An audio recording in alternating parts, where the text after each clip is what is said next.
Muito bem. O José Carlos Ferreira de Souza, ele faz uma pergunta interessante.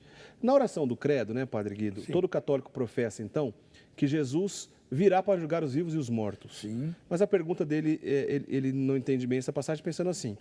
Mas a igreja pode fazer um julgamento antes de Jesus e afirmar que uma alma já está no céu? Está lembrando do caso dos santos que a gente disse agora há pouco? Exato. Toda vez que o Papa canoniza uma pessoa, já adianta para o bom conhecimento de todos nós aqui na Terra que aquela pessoa, aquele ou santo ou santa, está no céu. Por isso a igreja tem este grande poder dado por Jesus para São Pedro, e hoje o Papa tem no exercício do seu magistério, tem este grande poder. E quando o Papa define a santidade de alguém, esta definição é dogmática, isto é, dogma de fé que não poderá nunca ser discutido. Muito bem. Algumas questões aqui que envolvem, por exemplo, os livros que o Padre Guido citou, só estou lembrando. Na semana que vem a gente vai voltar nesses assuntos, que a gente vai falar sobre a Reforma Protestante. Como a Igreja, inclusive, determinou quais são os livros canônicos. Né? E, bom, enfim, a gente volta sobre esse assunto na semana que vem, que são muitas as perguntas, lembrando esse detalhe.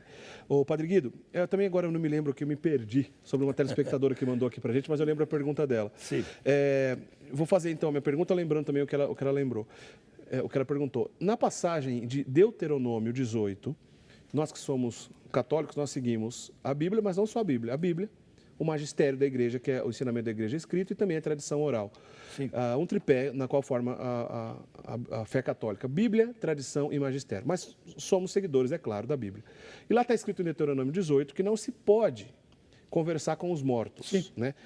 E a dúvida do nosso telespectador é justamente isso. Mas e quando a gente pede essa comunhão dos santos, que a gente reza por um santo, ele não já morreu? Como é que fica essa história? Olha, mas voltamos ao nosso primeiro bloco, quando apresentei as 3 dimensões da igreja. Certo. Com a comunhão dos santos que nós afirmamos, isto é, o intercâmbio de benefícios espirituais entre nós que estamos aqui na Terra e eles que já alcançaram, como igreja triunfante, a pátria do céu.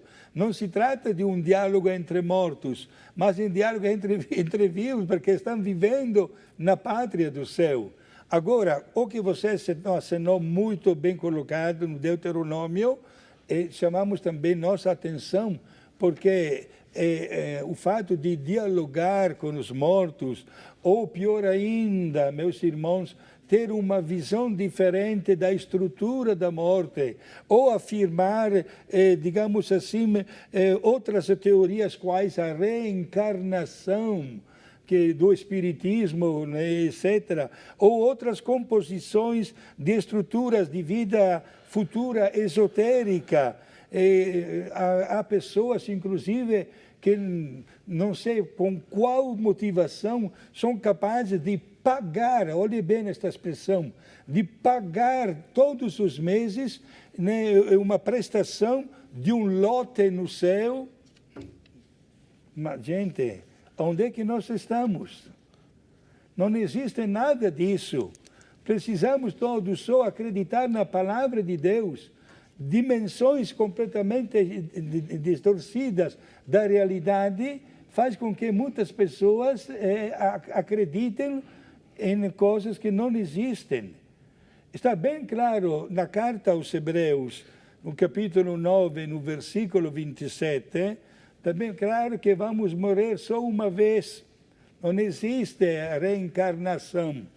Vamos morrer só uma vez e logo após a morte prestaremos conta diante de Deus e por tudo o que aconteceu na nossa vida. Até porque não condiz com a nossa fé católica, porque a reencarnação não faria sentido a ressurreição de Jesus. Exato. Porque a gente precisaria ser redimido por um Deus que se fez homem, se a gente poderia ser redimido sozinho. Não bate, né? Não tem como. Como o padre bem disse, Hebreus capítulo 9, a gente estuda e percebe que a Bíblia nos ensina que é uma furada essa história de reencarnação. Padre Guido, a gente está chegando para o fim do programa, mas são muitas as perguntas das pessoas pedindo para a gente lembrar a história dos cinco elementos que precisam ser feitos para a indulgência plenária. E vou completar aqui um detalhe também. Ó.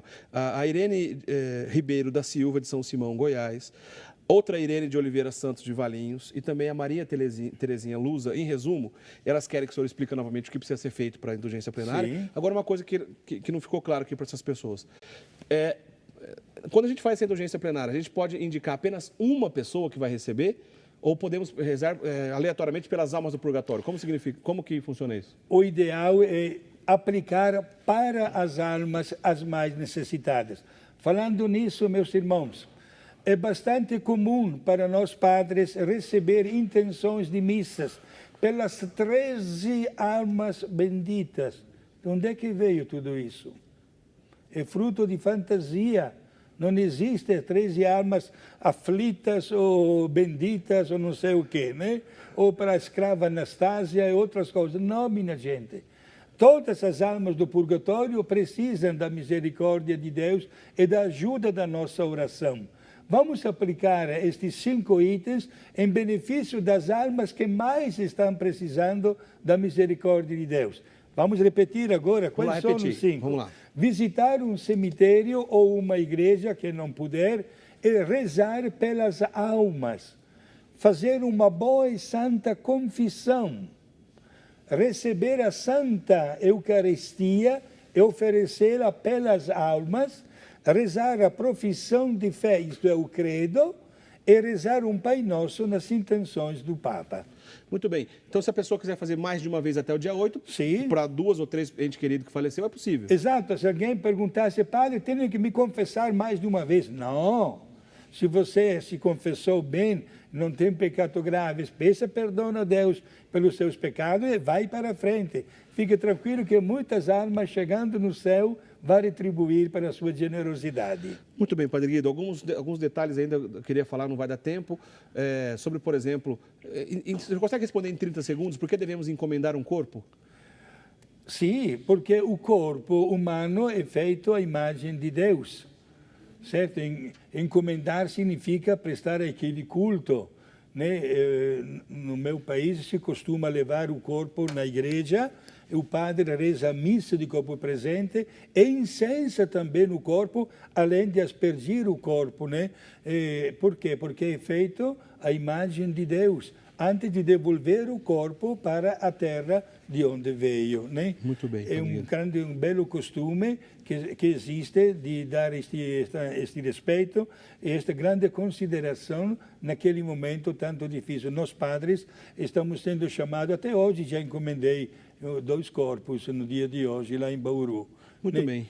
Ô, Padre Guido, então, nosso tempo, infelizmente, está terminando, a gente não tem tempo de conversar mais hoje. As perguntas o padre responde por e-mail, vai ter trabalho, que são muitas perguntas para ele responder durante a semana. Então, alguma resposta vai chegar para você que nos mandou um e-mail, tá certo? Só confirmando, na semana que vem a gente fala, então, sobre a reforma protestante, né? E muitas dessas perguntas de hoje também são assuntos da semana que vem, né? Então a gente vai falar sobre isso também na semana que vem. Padre Guido, nos dê a bênção para encerrar. Exato. E amanhã de manhã terei a possibilidade de celebrar a missa e de explicar mais uma vez os 5 itens para ganhar a indulgência plenária. Um grande abraço hoje de maneira especial para a Dona Zilma, para o seu José Benedetti, Tiago e Dona Henrica Dalmolin, da cidade de Criciúma, e para o casal Cristina e Roberto Lorenz, de Teófilo Otoni, Minas Gerais, que estão ligados no nosso programa. Para todos vocês, prezados amigos, sempre à vossa disposição, a bênção de Deus Pai, Filho e Espírito Santo. Amém. Obrigado. Amém. Muito obrigado, Padre Guido. Na semana que vem a gente conversa, então, sobre a reforma protestante e, na sequência, ainda daqui 2 semanas, sobre a contra-reforma católica. 2 programas você não pode perder, hein?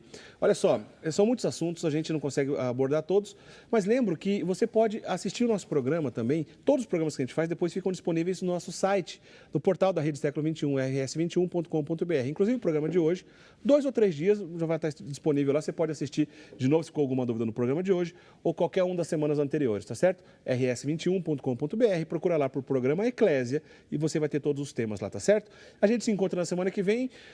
Boa semana. A gente se encontra lá então, como eu disse. Valeu? Tchau, tchau, gente.